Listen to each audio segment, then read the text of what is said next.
Welcome back to our Wealthy Mindset, where we talk about all things money, mindset, and business. It's your host, Cindy, your fractional CFO and financial bestie. And today we're talking about something taboo. But let's be honest, it happens all the time.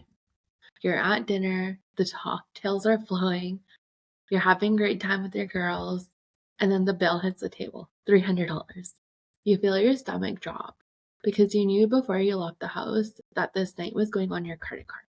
But still, you smiled, you tapped your card, and you went home. You kept the peace, and then you stressed for a week straight because this was an unnecessary expense that went on your credit card, and now you're stressing about how to pay it off with everything else on your credit card. If this hit a little close to home, then this episode's for you. So let's be real. There's so much unspoken pressure between women to keep up with what everyone else is doing. The trips, the gifts, the dinners, the brunch, happy hour, the shopping, the membership, the retreats, the designer bags.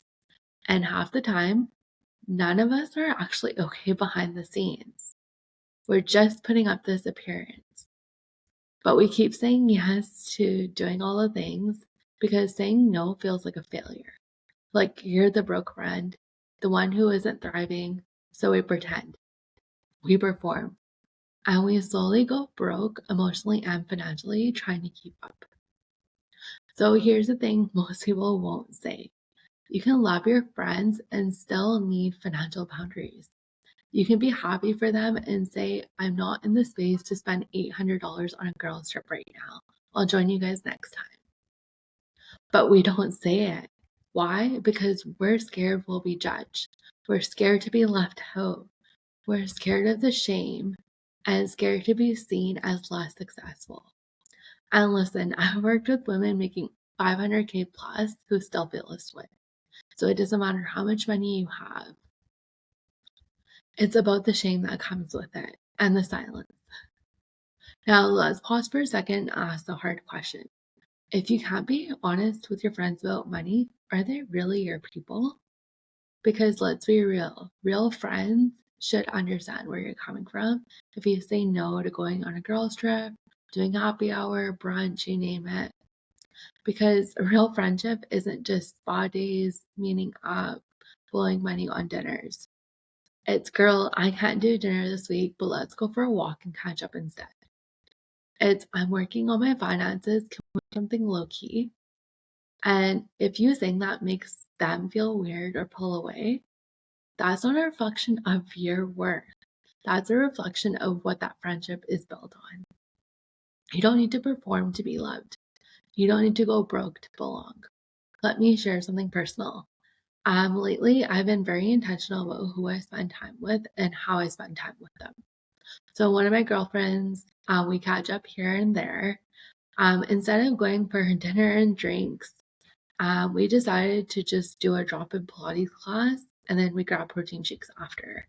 And it was honestly amazing. We felt good, energized, and didn't just drop $200 to connect over dinner.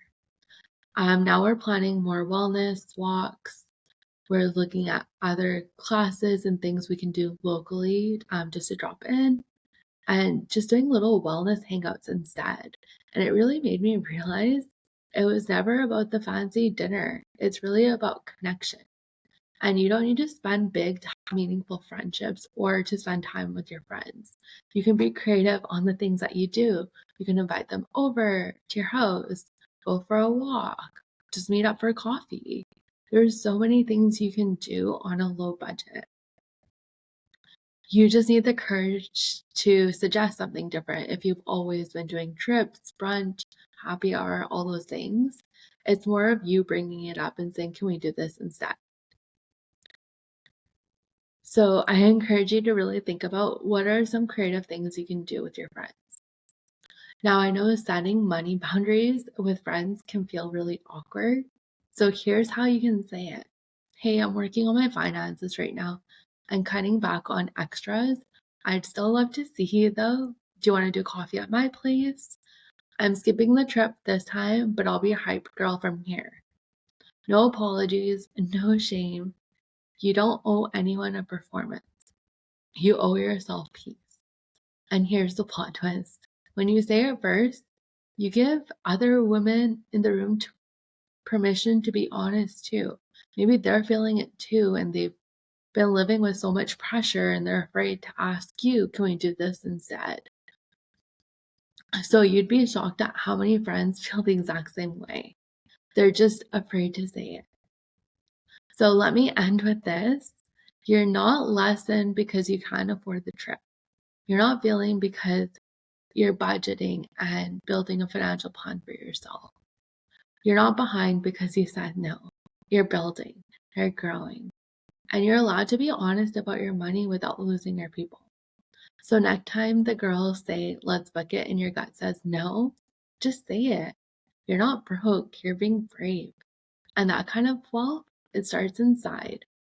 So thanks for listening. If this episode hit home, send it to a friend who also needs to hear it and needs to be more open with having real conversations about not doing the trips or the brunches or happy hour. Let's stop pretending and really start connecting. I'll see you in the next episode.